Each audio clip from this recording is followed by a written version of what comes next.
Welcome to this remarkable frontier chronicle, where forgotten wisdom and unexpected innovation collide with tradition in ways that would forever change the course of local history. Before we begin, tell us in the comments where you're listening from, and the exact time of day or night you found this story. It's always fascinating to see how far these frontier tales travel and when they reach you. The year was 1887, when Margaret Selby first arrived in Holcomb Valley, a remote settlement nestled in the eastern shadows of the Blue Ridge. Unlike many who came seeking gold or timber fortunes, Margaret arrived with little more than a trunk of books, several curious tools, and plans sketched on yellowed parchment. The locals noted her arrival with mild curiosity, then dismissal. Another dreamer, they thought, who would likely retreat back east before the first frost. What they couldn't have known that autumn day was how this solitary woman's methods would later become the difference between comfort and misery, between life and death, during what would become known as the Great White Hurricane of 1888. Margaret purchased a modest plot on the northern ridge, paying cash from funds she'd inherited after her husband's passing in Pennsylvania. The deed, preserved in the Amherst County Records Office, shows she paid considerably more than market value for land considered less than ideal, rocky soil with a northern exposure that received little sunlight during winter months. When questioned by the bemused land agent about her choice, she reportedly replied, "I'm not here for the view, Mr. Donovan. I'm here for the wind." The land agent, Thomas Donovan, recorded his impressions in his transaction ledger, recently uncovered during the renovation of the county courthouse in 1963. His notes reveal more than simple business details. Woman paid $127 for the North Ridge plot, twice what it's worth. Refused the Johnson homestead with good southern exposure. Claims the north wind tells her something. Another city fool with more money than sense. Will likely sell back at a loss by spring. Donovan's dismissive assessment reflected the general sentiment in Holcomb Valley, a community of approximately 200 souls who had carved their existence from the wilderness through practical knowledge and hard-won experience.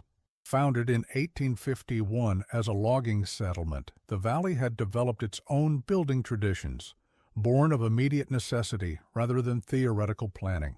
Homes were constructed quickly, with single walls of rough-hewn timber chinked with mud and moss. Foundations were minimal, floors often laid directly on tamped earth. These methods had proven adequate, if not entirely comfortable, for over 30 years. Within weeks of her arrival, Margaret had contracted local men to help clear the land.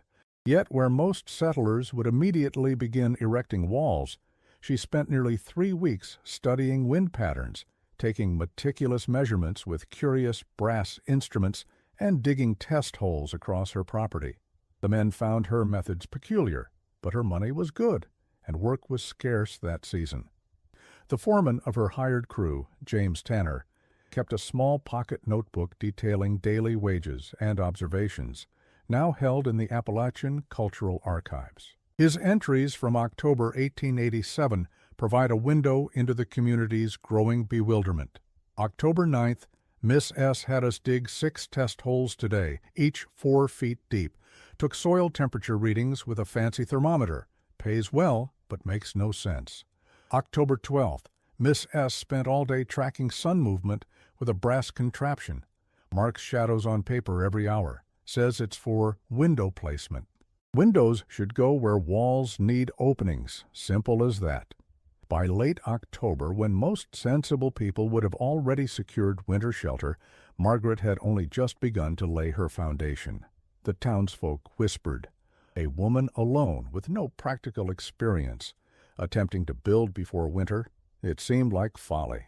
"She'll freeze before Christmas," was the common refrain at Colbert's General Store, where locals gathered to exchange news and judgment in equal measure. Jacob Colbert's establishment served as the hub of Holcomb Valley's social and economic life. More than a simple shop, it functioned as post office, bank, and unofficial town hall.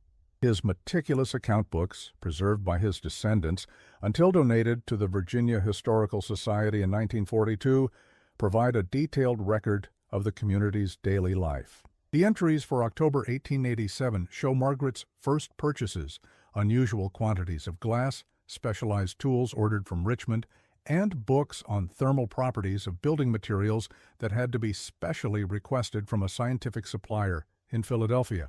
What perplexed observers most was Margaret's insistence on digging a cellar nearly twice as deep as convention dictated. 8 feet down she went, rather than the standard 4, requiring extra labor and expense that seemed wasteful to practical frontier minds. "Money must grow on trees back east," remarked Samuel Hardin, whose own cabin had stood for 12 winters, with nothing more than packed earth beneath the floorboards. Hardin, at 62, represented the old guard of Holcomb Valley. His memoirs, dictated to his granddaughter in 1912 and self-published as Recollections of a Mountain Man, include several passages about the peculiar widow woman and her fancy notions. His account provides a valuable counterpoint to Margaret's methods. "We built homes with what was at hand and what worked fast. A man needed shelter before snow, not theories and calculations. My cabin took 8 days to raise, and it's kept me alive through 30 Virginia winters." This woman with her books and drawings was building a monument to Eastern foolishness, not a practical home. The cellar excavation revealed another unusual aspect of Margaret's planning.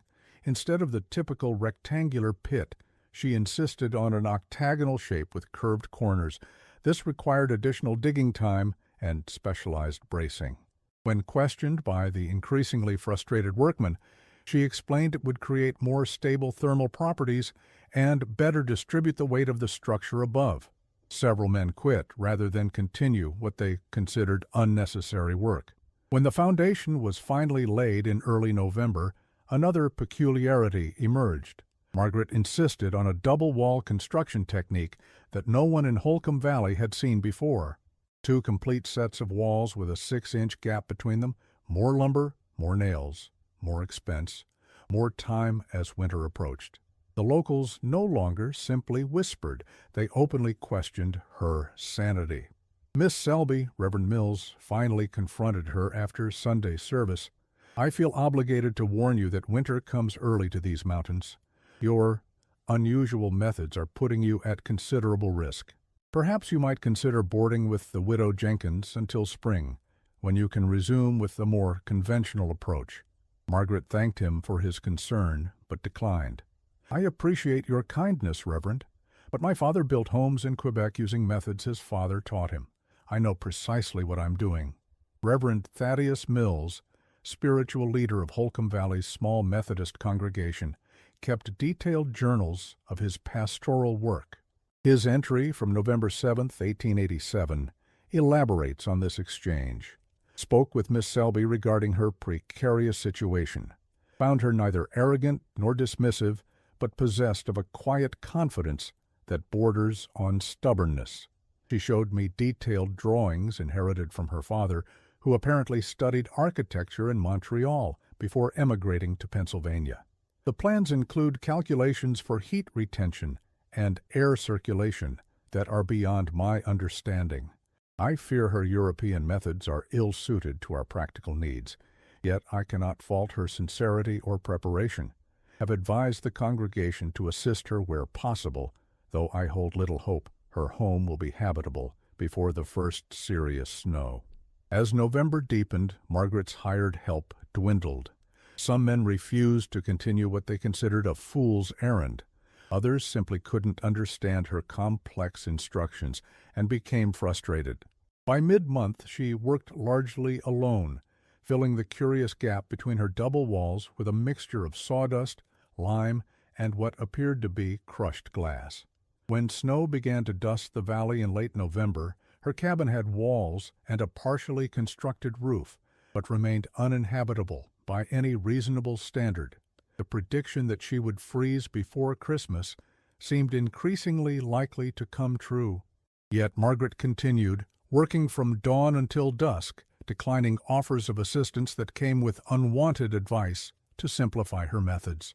Weather records from the Lynchburg station, the closest official recording site, note that November 1887 brought unusually early snow flurries and frost. The temperature dropped below freezing 17 nights that month compared to the average of 9. These conditions made Margaret's continued outdoor construction work all the more remarkable, and, to many observers, all the more foolhardy. December 10th marked a turning point. A sudden warm spell melted the early snow, giving Margaret an unexpected reprieve. She worked frantically, completing her roof and installing unusual windows, double-paned glass with a small gap between them, similar to her wall construction.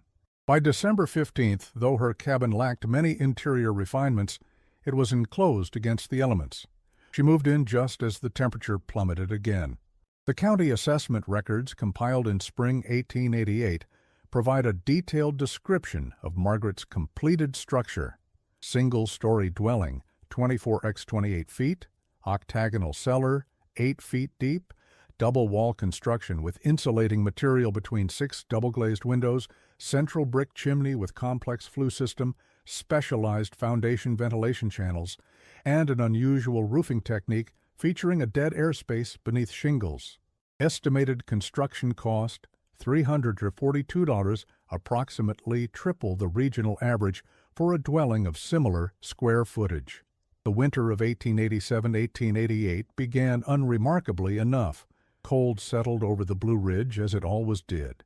Families huddled around fires, burning through carefully stockpiled wood. Margaret was rarely seen in town, appearing only occasionally to purchase supplies at Colbert's. When asked about her unusual home, she offered polite but vague responses. Some speculated she was embarrassed by her folly. Others suggested she had realized her mistakes too late to correct them. The community's attention gradually shifted from Margaret's unusual building project to the more immediate concerns of winter survival. Colbert's ledgers show the usual seasonal pattern of transactions: increased purchases of kerosene, salt pork, flour, coffee, and, most crucially, firewood for those who had failed to stockpile sufficient quantities before the first snow. Then came January 1888, and with it, a weather pattern that would be remembered in regional weather records for generations. A mass of Arctic air descended from Canada, bringing temperatures rarely seen in Virginia history. The thermometer at the Lynchburg Weather Station recorded 18 degrees Fahrenheit on January 8th, with winds gusting to 40 miles per hour, creating a wind chill that livestock and humans alike found nearly unbearable. The official meteorological record published in the Annual Report of the U.S. Signal Service for 1888 described the event in clinical terms. An unprecedented mass of polar air displaced normal weather patterns across the eastern seaboard, resulting in temperature anomalies averaging 30 degrees below seasonal norms for a period of 18 days. Wind velocities exceeded typical winter patterns by 40%, creating dangerous conditions across Virginia, Pennsylvania, and the Carolinas. In Holcomb Valley, families doubled up in the warmest homes. Wood consumption reached alarming levels, with men venturing out in dangerous conditions to fell additional trees. Frost crept inside cabin walls, forming delicate patterns on interior surfaces. In Samuel Hardin's 12-year-old cabin, the water bucket froze solid overnight, despite being kept near the fireplace. The local doctor, William Fraser, recorded in his casebook a sharp increase in cold-related ailments, frostbite affecting exposed extremities, respiratory infections exacerbated by drafty living conditions, and, in several cases, early symptoms of hypothermia among the elderly and very young. His January entries, preserved in the University of Virginia Medical Archives, document no fewer than 37 house calls during the 3-week cold snap, an extraordinary number for a community of Holcomb Valley size. As the bitter cold persisted for days, then weeks, a curious fact began to emerge. Margaret Selby was using significantly less firewood than her neighbors. Jacob Colbert noted it first when she purchased only a single bundle during a 2-week period when others were buying 4 or 5 times that amount. When he inquired if she needed additional credit to purchase more, she simply smiled and said, "My home requires less to stay comfortable, Mr. Colbert." Colbert's ledger entry for January 18, 1888, reads, Amelia Selby, 1 bundle firewood, 75c. 2 Elb coffee, $1 20. 1 newspaper, 5c. Note, second wood purchase since December. Either freezing or that strange house actually works. This casual remark might have gone unnoticed in ordinary times, but in the grip of a potentially deadly cold snap, with wood supplies dwindling and another month of winter ahead, it sparked intense curiosity. Ethan Miller, whose own family was burning through wood at an alarming rate, volunteered to check on the widow woman to ensure she wasn't slowly freezing to death out of pride. Miller, at 34, represented a middle ground in the community, respectful of tradition but open to new ideas. His position as the valley's only carpenter gave him particular interest in building techniques, though he had declined to work on Margaret's project due to what he initially considered its impractical nature.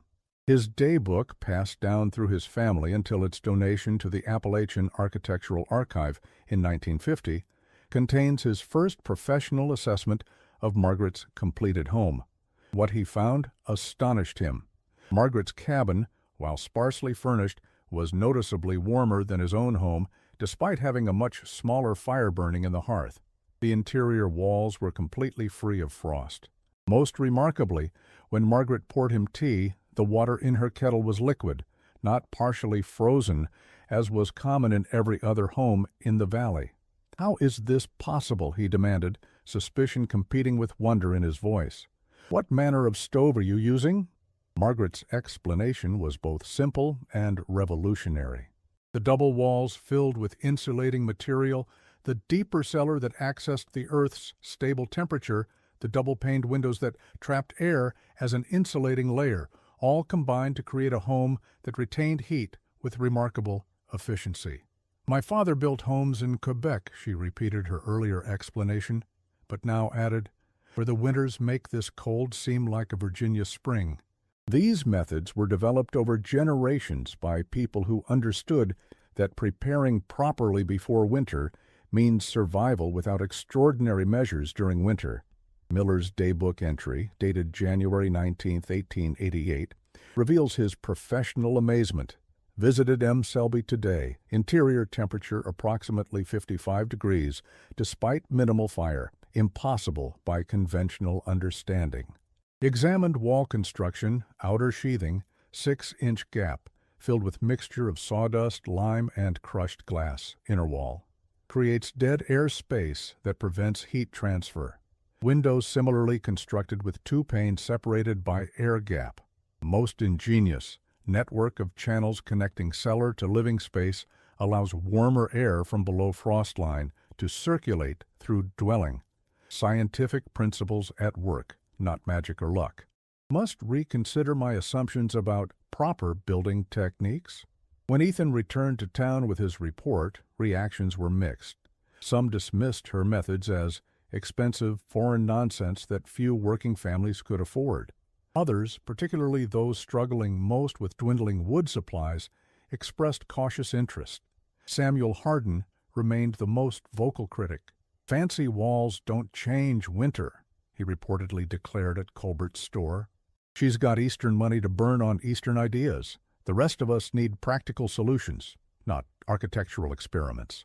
Hardin's dismissal reflected a deeper tension in frontier communities between traditional knowledge based on generations of experience and new techniques that challenged established practices. His memoir elaborates on this resistance. These newcomers arrive with their theories and calculations, thinking they know better than those who've survived here for decades. A mountain winter cares nothing for your fancy drawings or city ideas. It respects only preparation, experience, and humility. As January gave way to February with no break in the cold, attitudes began to shift. 3 families reported frozen pipes that burst, causing significant damage. The Wilkinson infant developed a worrying cough. Old Man Jenkins, whose cabin had always been drafty, was found confused and disoriented from what the doctor diagnosed as mild hypothermia. Dr. Fraser's casebook documents the increasing severity of cold-related medical issues. February 3rd, Jenkins Theodore, age 76, found by neighbor in confused state. Ambient temperature in home approximately 38°C despite continuous fire. Core body temperature 95.2°. Diagnosis: mild hypothermia and associated confusion. Treatment: removed to Carpenter home, warmed gradually, hot broth administered hourly. Prognosis: guarded, given patient's age and deteriorating home conditions. Margaret's cabin, meanwhile, remained a relatively comfortable 58 degrees despite minimal wood consumption. The undeniable evidence of her success gradually overcame skepticism. By mid-February, with wood supplies critically low throughout the valley, several residents approached her formally, requesting information about her building techniques. What happened next was documented in Reverend Mills' personal journal, discovered during the renovation of the Holcomb Valley Chapel in 1962. Miss Selby has shown remarkable grace in the face of our earlier doubts, he wrote on February 18, 1888. Rather than gloat or charge for her knowledge, she has opened her home to those wishing to learn, patiently explaining her methods and offering detailed drawings for those planning spring improvements. The journal continues. Attended gathering at Selby home today, 15 residents present, including Hardin, who came merely to observe. Miss Selby displayed her father's notebooks containing detailed calculations regarding heat transfer, air circulation, and building materials. Most impressive was her demonstration using a candle flame to show air movement through her innovative ventilation system. Even Hardin appeared grudgingly impressed, though he maintained such methods were too costly for practical application. Miss Selby countered with careful accounting, showing that while initial construction costs were indeed higher, the savings in firewood alone would recover the difference within 3 winters. Her argument was met with considerable interest, particularly from Miller, who requested permission to copy her father's drawings for future reference. The crisis continued when the Great White Hurricane blizzard struck in March 1888. This devastating storm, which crippled much of the eastern seaboard, brought another 3 feet of snow and temperatures hovering near zero to the Blue Ridge. By this point, wood supplies in Holcomb Valley were nearly exhausted. Families consolidated further, creating dangerously overcrowded conditions in the warmest homes.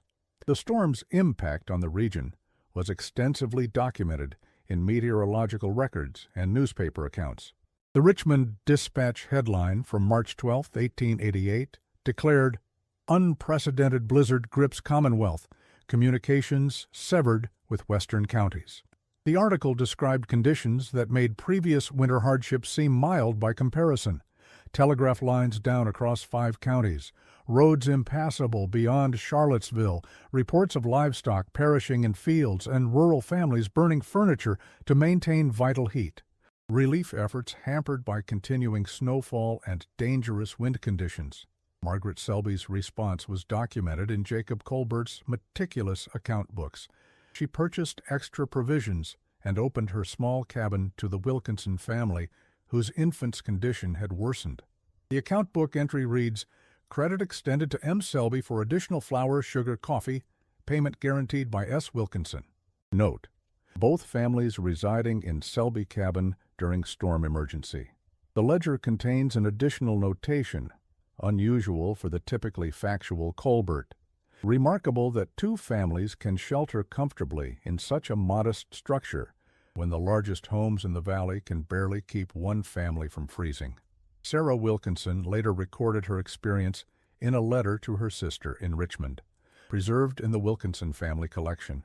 "We had no choice but to accept Miss Selby's offer as little Thomas grew worse by the hour in our own home, despite burning every stick of furniture we could spare. What we found in her cabin seemed nothing short of miraculous. While the wind howled outside and snow piled against the windows, inside remained so comfortable that Thomas began to improve within a day." Miss Selby explained her methods to William at length, something about dead air spaces and ground temperatures, but all I knew was that my child could sleep without shivering for the first time in weeks. Her foresight, which many, ourselves included, had mocked as excessive, proved to be our salvation. When spring finally arrived in late March, the community of Holcomb Valley had been fundamentally changed. 3 buildings had suffered significant structural damage from the weight of snow and ice. Nearly every family had depleted their wood reserves completely. Most troubling, 2 elderly residents in outlying areas had perished when they could no longer maintain adequate heat in their traditional cabins.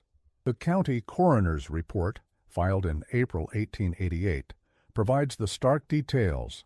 Thomas Jenkins, 76, and Martha Collins, 81, found deceased in their respective homes following welfare check after roads cleared, both deaths attributed to hypothermia resulting from inadequate heating during extended cold period. Jenkins' home contained no remaining combustible materials. Evidence suggests furniture had been dismantled and burned in final days. Collins' home showed similar conditions, with approximately half of interior wall planking removed, presumably for fuel. These tragic deaths cast Margaret's building methods in a new light. What had seemed excessive and impractical in autumn now appeared prescient and potentially life-saving. Margaret's home, in stark contrast, had weathered the historic winter with minimal strain. The documentation of this success appears in multiple sources. The Amherst County Surveyor's annual report noted an unusual number of building permit applications that spring with specific requests for double wall construction in the Selby method. Colbert's order books show unprecedented demand for glass panes and lime. The surveyor, Robert Langston, commented in his official report, have observed marked shift in building permit requests for season 1888, whereas previous year's applications typically specified traditional single-wall log or frame construction. Approximately 60% of current applications specifically reference insulation techniques and double-wall methods. This office has requested Miss Margaret Selby provide standardized specifications to ensure consistency and structural integrity across these new building projects. Particularly notable was the conversion of Samuel Hardin, once Margaret's most vocal critic. County records indicate he was among the first to file for a permit to retrofit his existing cabin with the insulation techniques he had previously dismissed. His application, dated April 12, 1888, requested approval for modification of existing structure to incorporate double-wall insulation system as per Selby specifications. Hardin's memoir offers a rare admission of error from the proud mountaineer. A wise man knows when tradition must yield to improvement. I had survived 30 winters in my cabin, but at what cost?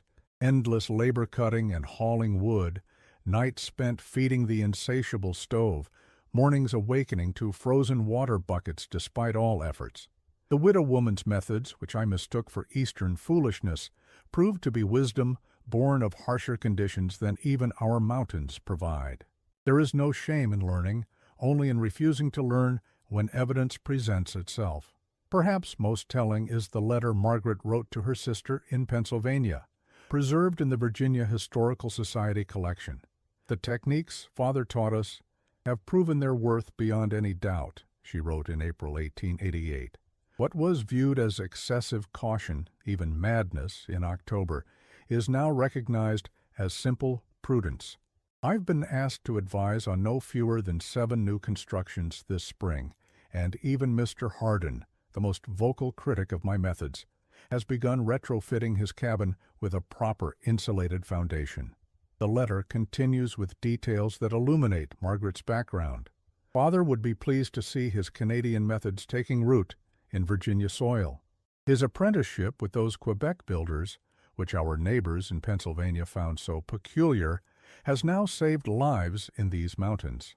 I've begun translating his notebooks from French to English at the community's request.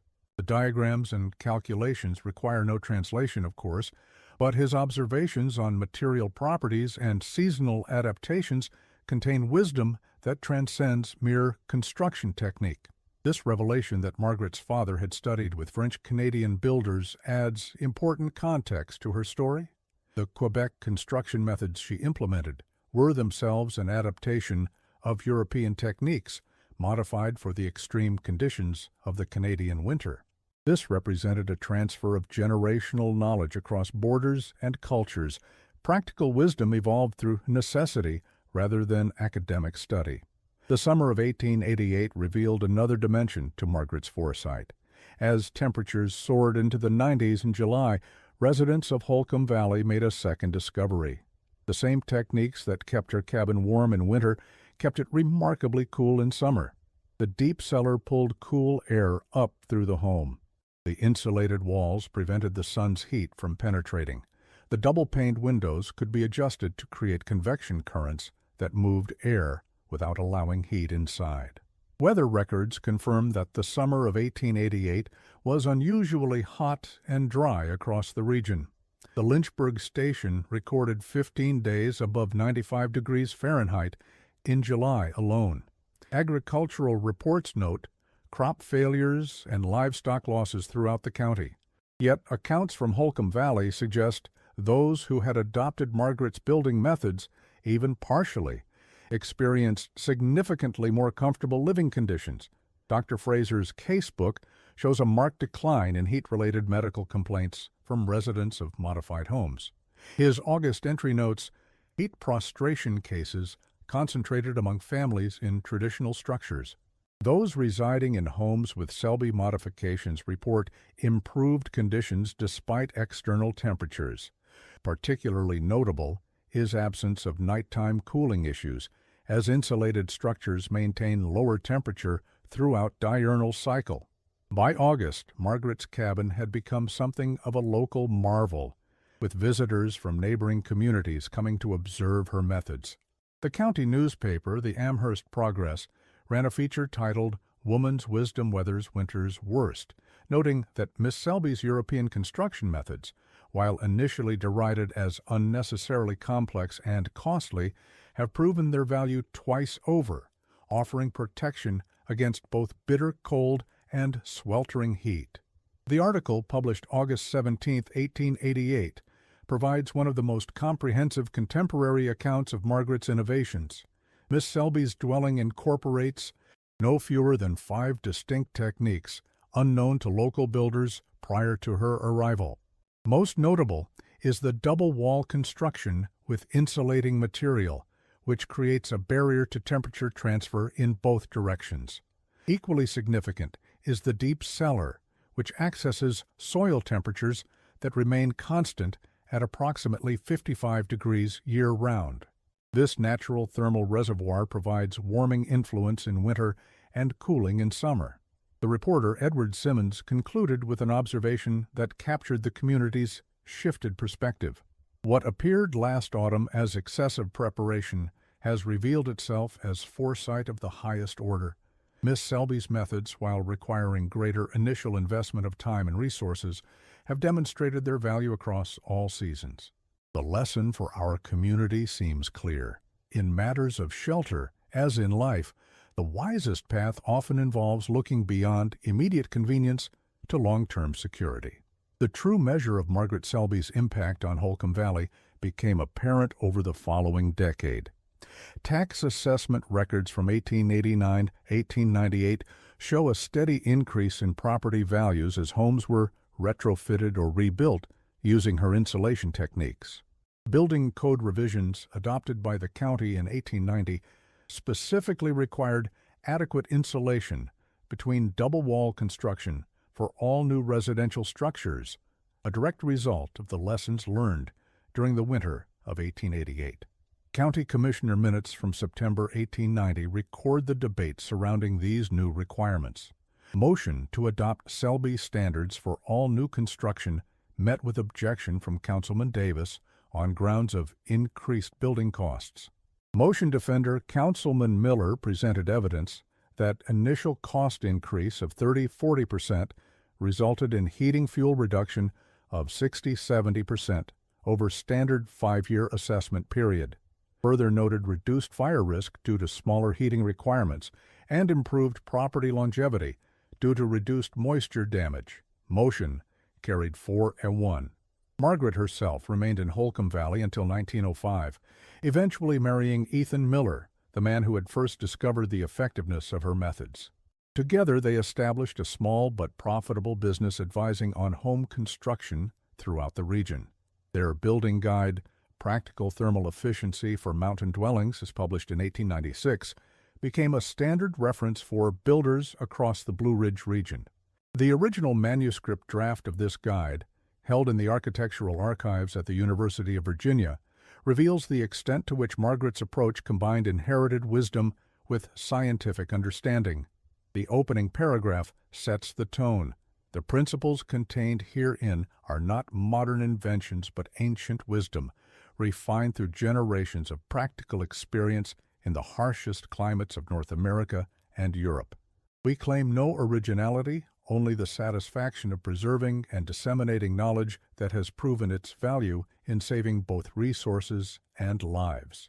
The guide's detailed illustrations, drawn by Ethan Miller's skilled hand, show precisely how to implement double-wall construction, proper foundation insulation, and strategic window placement. Particularly noteworthy are the adaptations developed for retrofitting existing structures, pragmatic compromises that allowed older homes to gain many of the benefits without complete reconstruction. The ledger from their business, maintained in Ethan's precise handwriting, shows over 200 consultations between 1890 and 1905.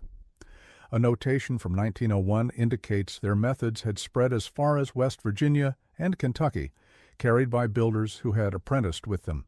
One such apprentice, Thomas Williams, would later establish his own construction firm in North Carolina. His company records, preserved in the Appalachian Business Archive, indicate that by 1910 he had constructed over 40 homes using the Selby-Miller method, with modifications appropriate to the Carolina climate. His client testimonials consistently mention reduced heating costs and improved comfort as primary selling points. When the Millers finally retired to Lynchburg in 1905, they left behind a community transformed. Holcomb Valley homes were renowned throughout the region for their comfort and efficiency. What had begun as one woman's excessive preparation had evolved into standard practice, saving countless cords of wood and, more importantly, lives during subsequent harsh winters. The 1910 census provides statistical evidence of this transformation. The enumerator's notes for Holcomb Valley include the observation that dwelling quality significantly exceeds regional average, with 87% of homes incorporating insulation techniques and advanced heating efficiency methods. Residents attribute improved health outcomes and economic benefits to building standards established following the winter of 1888. The legacy of Margaret's innovations continued long after her death in 1927 at the age of 76. Ethan survived her by only 2 years, passing in 1929. Their joint obituary in the Lynchburg News noted their contribution to regional architecture. The Miller building method, introduced to our region by Mrs. Miller, née Selby, in 1887, has so thoroughly permeated construction practices throughout the Blue Ridge that few now recall a time when homes were built otherwise. Their quiet revolution in building efficiency stands as their most enduring monument. The final chapter of this story comes from an unexpected source.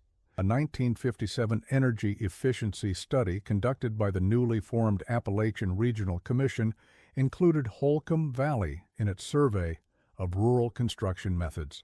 The report noted with interest that homes in this particular community consumed approximately 23% less fuel for heating than comparable structures in neighboring areas. The study attributed this efficiency to traditional building methods that incorporate advanced insulation techniques and passive solar principles. The researchers, unaware of the history behind these traditional methods, simply documented them as an interesting regional variation. It wasn't until a graduate student named Catherine Miller, Margaret and Ethan's granddaughter, came across the study in 1964 that the connection was made to the events of 1888. Catherine's subsequent research paper, Necessity and Innovation, Thermal Efficiency on the American Frontier, finally documented the full story. Her grandmother's building techniques, once considered foreign and impractical, had been so thoroughly integrated into local building practices that they were assumed to be indigenous to the region. Catherine's academic work included extensive interviews with elderly residents who remembered the Millers and their influence. Edith Hardin, granddaughter of Samuel Hardin, recalled, "Grandfather said there was a time when people thought the Selby woman was building a folly on the North Ridge. By the time I was born, everyone built that way. The double walls, the insulation, it was just how houses were made. I never knew until I moved away for college that homes elsewhere weren't built the same way." What began as one woman's insistence on preparation, despite ridicule, had become, over generations, simply the way things are done. The extra expense and effort that had seemed so foolish in the autumn of 1887 had paid dividends for decades, creating a legacy of resilience that outlived its innovative creator. Perhaps the most profound aspect of this story is how thoroughly Margaret's methods were absorbed into local tradition. By the early 20th century, builders in Holcomb Valley and surrounding communities no longer referred to Selby insulation or Miller techniques. They simply built homes the way homes were supposed to be built. The origin of these methods faded from common knowledge, remembered only by the oldest residents, and eventually documented only in scattered historical records. This transformation from innovation to tradition represents the ultimate success of Margaret's approach. True innovation doesn't necessarily announce itself as revolutionary. It proves its worth so completely that it becomes invisible, integrated into the fabric of daily life until its absence, not its presence, would seem remarkable. In 1972, when the Holcomb Valley Historical Society placed a modest marker at the site of Margaret's original cabin, few local residents understood its significance. The bronze plaque reads simply, "Site of the Selby Miller Home, 1887-1905. Birthplace of Blue Ridge Thermal Efficiency, Building Techniques." For most visitors, this brief acknowledgement provides insufficient context for understanding the true impact of what occurred on that rocky northern slope. The lessons from Margaret Selby's story extend far beyond architectural technique. They speak to fundamental truths about frontier life that apply equally to our modern existence. Preparation is never excessive when facing nature's extremes. Innovation often appears as folly until necessity proves its value. And perhaps most importantly, true wisdom sometimes means standing firm against community pressure when you know your methods are sound. Today, the principles Margaret applied, deep foundations to access stable ground temperatures, dead air spaces for insulation, strategic window placement for airflow, are standard in modern construction. We call it passive house design or thermal efficiency engineering, but in 1887, it was simply a solitary woman's determination to build properly, whatever the cost in time, money, or social approval. The technical aspects of Margaret's innovations deserve particular attention as they demonstrate how thoroughly practical her approach was, despite its initial appearance of complexity. Her double wall system created what modern builders call a thermal break, preventing the transfer of temperature between interior and exterior environments. The mixture of sawdust, lime, and crushed glass she used as insulation combined readily available materials in a way that maximized dead air pockets while providing resistance to moisture, fire, and pests. Her octagonal cellar design maximized structural stability while minimizing excavation requirements. Each element represented careful adaptation of established principles to local conditions and available materials. What makes this story particularly relevant to contemporary concerns is its emphasis on passive systems rather than increased resource consumption. Margaret's approach didn't require burning more wood. It required using the heat from minimal wood more efficiently. It didn't demand exotic materials or complex technology. It employed common materials in thoughtful ways. In an era increasingly concerned with sustainability and resilience, these principles offer valuable lessons.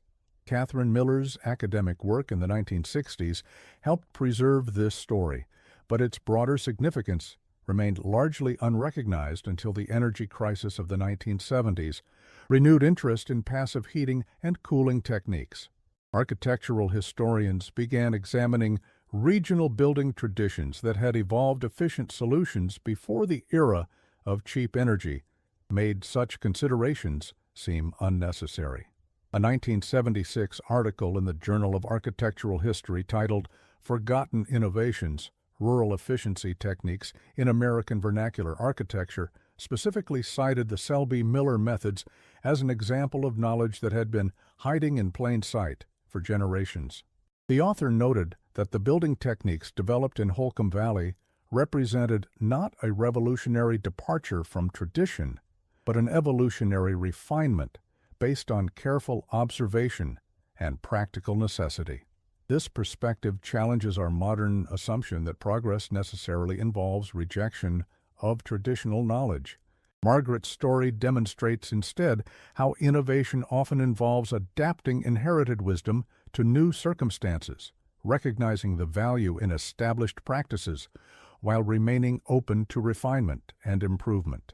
The next time you find yourself comfortable in your home while winter rages outside, spare a thought for Margaret Selby and countless other frontier innovators whose names have been lost to history. Their willingness to prepare thoroughly, to build properly, to think beyond immediate convenience, these qualities established the foundation not just for buildings, but for communities that could withstand whatever trials nature delivered. For on the American frontier, as in life itself, it was never the optimists or the minimalists who survived the unexpected blizzard. It was those who looked at clear autumn skies and thought, "But winter is coming, and I must be ready."